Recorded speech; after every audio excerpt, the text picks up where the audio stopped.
Hi, my name is Karen Fabian and I am the founder of Bare Bones Yoga, and I want to welcome you back to the Bare Bones Yoga Learn Yoga Challenge. And we are here at video number 4. And if you've missed any of the prior videos, I'm going to begin this one with a suggestion that you go back and do 1, 2, and 3, or view 1, 2, and 3 first, because each video builds on the prior one. And just to kind of give you just a reminder also about kind of the general approach I'm suggesting, you can watch only or do the poses as I present them here in each individual video. But I really encourage you to go to the online classes page on my website, barebonesyoga.com, and download at least one of the classes. They're only $10 a piece, and the reason I want you to do that is because it's going to give you a chance to implement what you've learned along the way.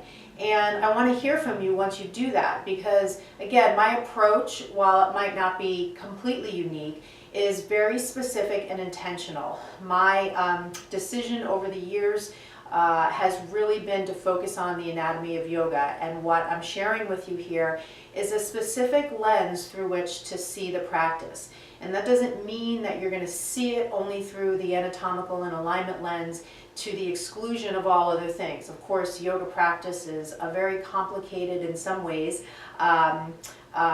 system for both the body and the mind. And so of course, I never ever want to negate the importance of the spiritual aspect of yoga and many of the other limbs of yoga and what they emphasize.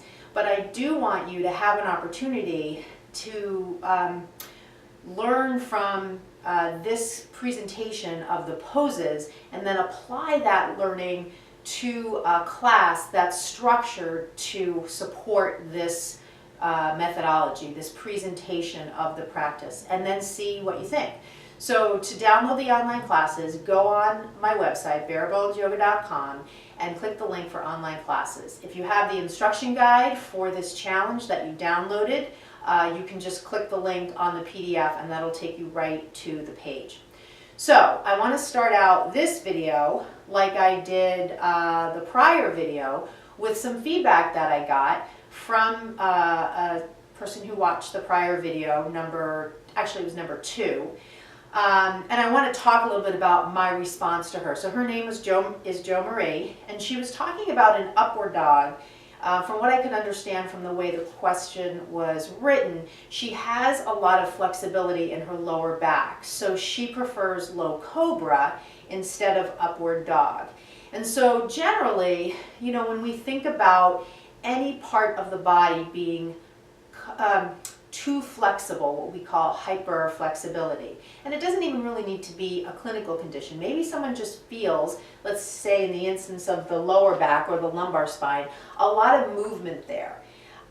It can feel like as we're practicing and as we do certain poses, we need to protect that part of the body. So in her case, she was talking about an upward dog, feeling, again, I'm kind of interpreting from her question, feeling a lot of flexibility in the low back. So she was taking low cobra as an alternative. And so you can see, of course, that the degree of lordosis in the back, or concavity, is a little less here. Plus I'm supported with the forearms versus here. But I want you to keep in mind, if we look at things from an anatomical standpoint, if I have a lot of flexibility through my low back, in order to counter that and create some balance between the spine and even just the idea of balance in the overall posture, I need to recruit other muscles. And so what I suggested, and what, if this is you, what I would suggest for you, is to bring a little more emphasis to the legs. Think about the legs as supporting the back bend. Right? So if my legs are very disengaged, as well as my arms, and I have a tendency to feel kind of loosey-goosey in my low back, you can see how this particular shape doesn't look very supported, really anywhere. But it's going to where I'm going to to feel the brunt of that is where I'm already a little vulnerable. But instead, if I bring more balance into the pose, not by overdoing it, right? I don't want to squeeze my glutes and overdo the idea of strength, but just finding the right amount. So that's going to be different from person to person. But as you can see, this kind of position, I'm pressing actively into the tops of my feet. I've got the shoulders aligned over the wrists, so now I can really start to support my low back. And I'm doing it by recruiting the legs. And so a lot of these poses, I talked about this before, that are arm heavy in terms of it's kind of logical to use a lot of musculature in the upper body to get into them. Students tend to forget about the contribution that the legs can make. And so if we think of every pose as an opportunity to balance out the effort rather than putting the effort in the most obvious spot, we can start to create some balance between stretch and strength. And really every pose has elements of both. So let's start today with, again, we're on video number 4. And if you don't have the PDF guide, I'm going to include it in a link on this description for this video. In the PDF guide for video number 4, we're getting into twisting poses. So we're going to talk first about crescent lunge, and then crescent lunge twist, and then prayer twist. So let's first talk about crescent lunge. Crescent lunge is kind of your basic runner's lunge. And one of the things you'll notice first is that it has a pretty wide stance. Unlike your warrior pose, which is meant to be kind of narrow, but as you remember when I talked about warrior 1 in the earlier video, I suggested you take it a little bit wider so that it's a little easier, especially if you're teaching this, a little easier for people to bring the right hip forward in this case, or to center the hips. But in crescent lunge, we definitely want to have that width. And why? Why do we want to do that? Well, the back heel is up in this pose, so it has an element of balance to it. And once we're asking people to balance, we've got to do something to, help them get there. And so yoga in its infinite wisdom as it was developed, thought, I guess I'm talking about yoga like it was a person, but kind of this system is suggesting width to help compensate for the fact that the back heel is up, and that helps us find some balance. And again, I mentioned this earlier in my book, Structure and Spirit, which remember, everyone watching these videos gets this book at a discount. So instead of $31.99 on Amazon, you get it for $26.99, just ordering it through me directly. But in this book, I talk about one of the anatomical themes, wider is steadier, narrower is not. And this shows up most definitely in crescent lunge. And a lot of times newer students will be in the pose, and as a teacher we need to look at the foundation. That's one of the most critical things, is to teach first by looking at the base of the students' poses and to make recommendations there. So here we've got the feet at hip width, we've got the back heel up. Again, kind of like the up dog thing we just talked about, this back leg is engaged. It's not like I'm just kind of, flopping around here. It's really very, very engaged. Now you'll notice I'm bending this leg a little bit, and that's in part because I want to center my hips, but I also want to level my pelvis. So if you look here, this is, obviously the pelvis, and, here in the standard skeleton, it's level. It's not anterior tilted, tipped forward, or posteriorly tilted, tipped back. And so when you look at this rim here, the ASIS, the anterior superior iliac spine, they're level, just like this. But when I come into a pose like crescent lunge, many times students will be here. Now why would that be? What could possibly be preventing them from centering the hips and also leveling the pelvis? I'm going to give you a minute. I should do this more. I should put some quiz questions into each video. Well, if you thought of the answer potentially being the possibility of a tight hip flexor, you'd be right. So we've talked in a couple of these videos about the psoas, which starts on the lumbar spine and ends on the femur, and its job is to flex the hip. But here in this pose, this hip is in what? flexion or extension? It's an extension. And so if I have a tight muscle, if I have a tight psoas or a tight rectus femoris, which is the the part of the quadriceps that starts on the hip, I'm going to be pitched forward. So in order to get my hips level, I can bend the knee a little bit, and then you can see I can lift up. Now, one of the things you can't really see, but I know I'm doing, is I'm also engaging the rectus abdominis. And a lot of times when I work with teachers on helpful cues, I put myself in a position that is super common, which is this, and then I say, okay, what are you going to say to this student to help them? And I'll get a lot of different things, pull up, lift, sit back, blah, blah, blah. But really what I want to ask people to do is engage their rectus abdominis. I want to engage the center line, draw the belly button in towards the spine. And if I ask them to do that, they're going to come from this anteriorly tipped pelvis to the more neutral level pelvis, hands down, all by speaking to this center line of muscle. So again, set the feet at hip width, lift the back heel. If I'm tipped forward, bend the back knee, engage the center line, pull up, right, shoulders over hips, and then arms up high. So that's your crescent lunge.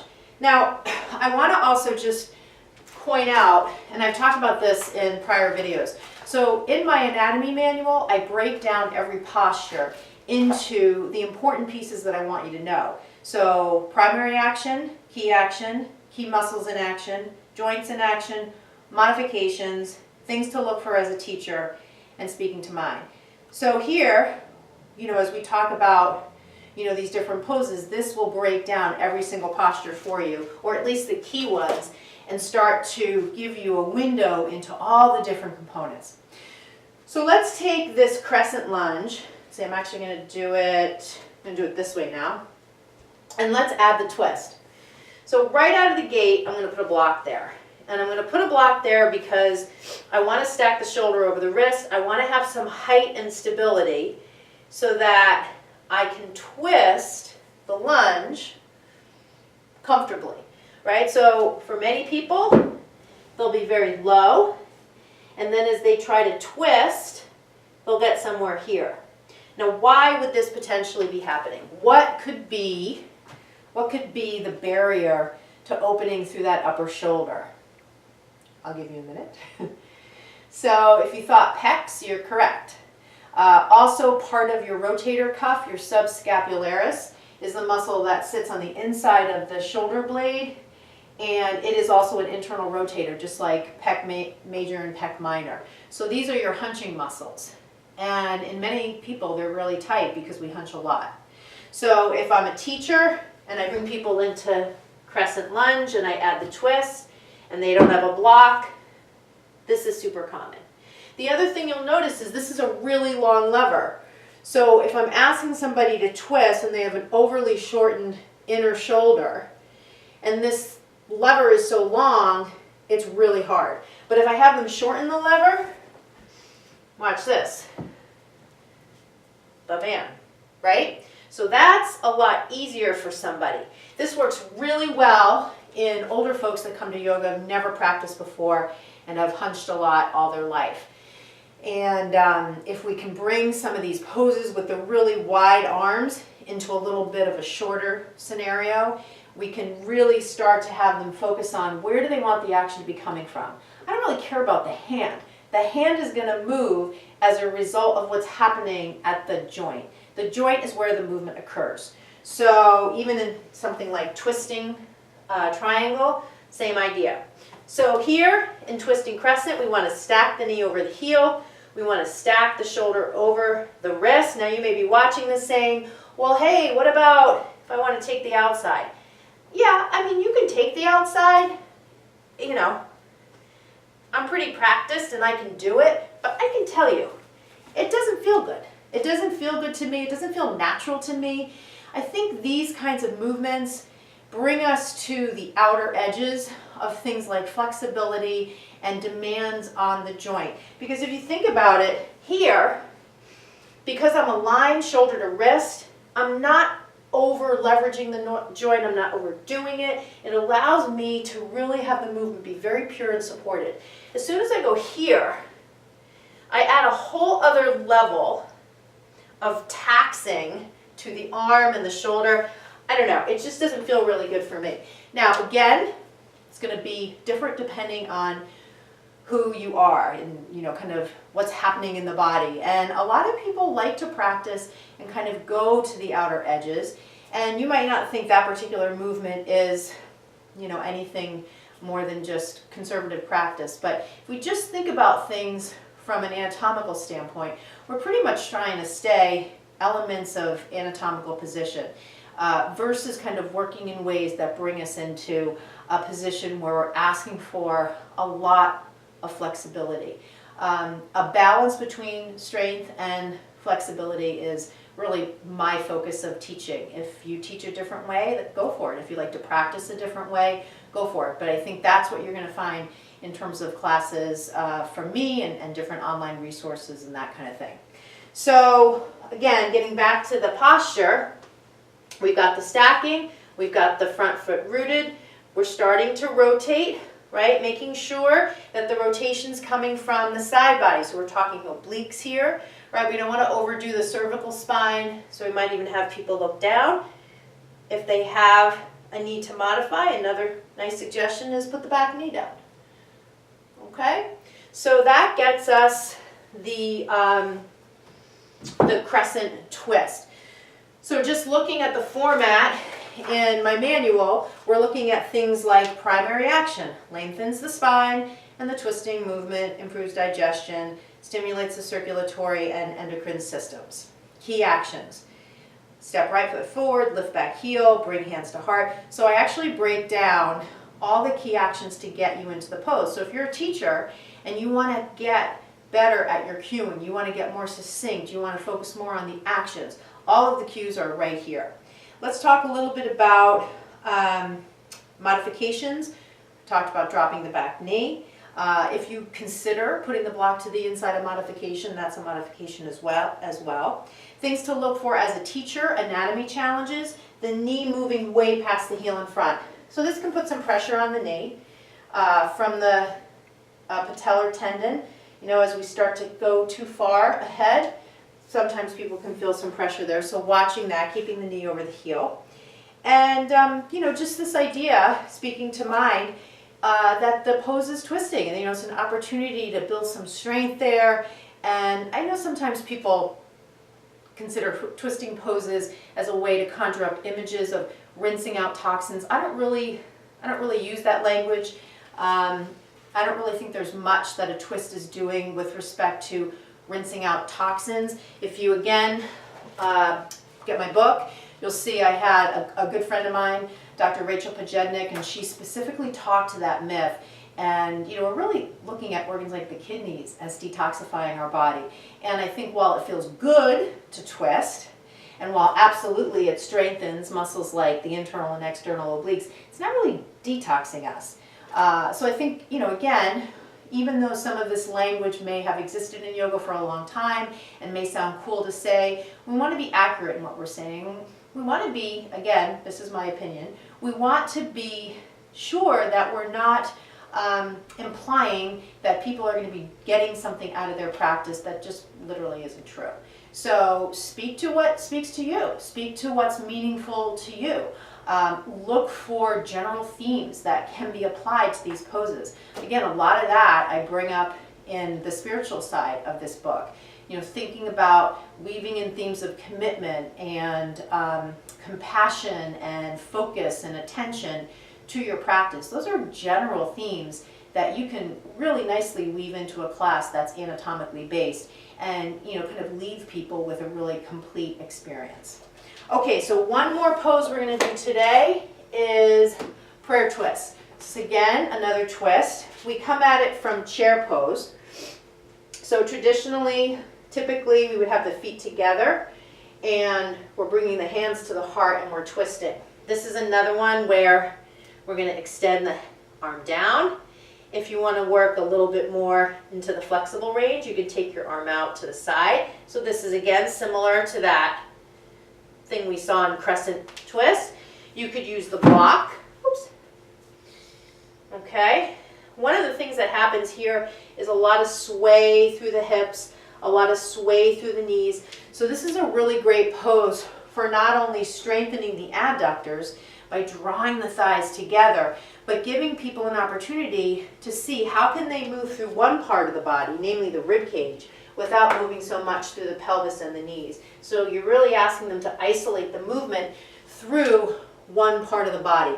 And that comes up in a lot of poses. It's a really, really great skill for people to build. It's this ability to really hone in on where do I want the key action to occur and what do I want to minimize. You know, I do a lot of running. I've been a long time runner, and it's a theme that you see in running too. How can I keep my energy modulated by just doing what I need to do and minimizing all this excess movement? So the same thing applies to yoga practice. If I can keep the movement focused on the essential movement and eliminate a lot of excess movement, I have more energy, the pose is more aligned. I can really then start to focus on some of the higher level things. You know, I've got the shape down, so now I can start to focus on my breath.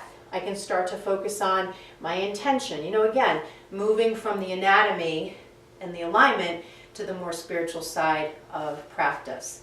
So the other thing I want to say about that pose is, again, from Structure and Spirit, this idea that narrower is more challenging. You can have people take this pose hip width. A lot of times you'll see people maybe with more of a foam block than a core. You'll see people do this. This is a nice way to strengthen the adductors, gives them a wider base, which is steadier, and you can do the same thing, right? So that's a little variation you could take people through. And that works nicely because for some people, bringing the feet together and coming into the pose, they'll end up almost like this. You know, if there's some weakness through the inner thigh muscles, they just can't keep that squeeze.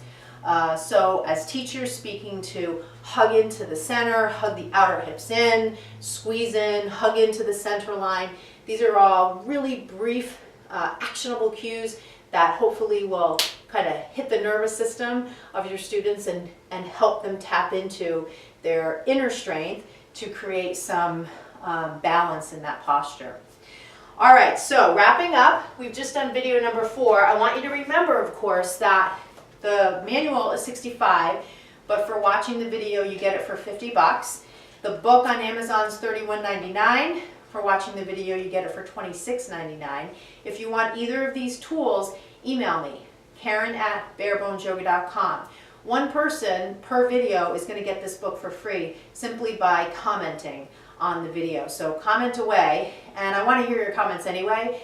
I want to hear how you are doing in terms of the postures, what kinds of things are coming up for you. All the comments to date have been like that, and it's been really cool for me to see them, and challenging too, because I like to get these questions and then think about how can I help? How does what I have in my experience potentially apply to this person? So comment away. Got those things here. I'm going to include the link to the instruction guide if you're missing that. And we'll stay tuned for the subsequent videos. We've got a few more to do. And remember, of course, go to the online page, classes page, and download a class, at least one. Do the class, comment on one of the videos, let me know your thoughts on practicing in this way. So that's the wrap up for today, video 4. If you have any questions, send me an email, go to the website, download lots of different things on the website you can download for free, different guides and different sequencing templates. So I hope you'll take advantage of that free information. My name, Karen Fabian, founder of Bare Bones Yoga. I'm so glad to be doing this challenge with you, and I look forward to your comments and ideas and thoughts. So thank you so much for watching, and namaste.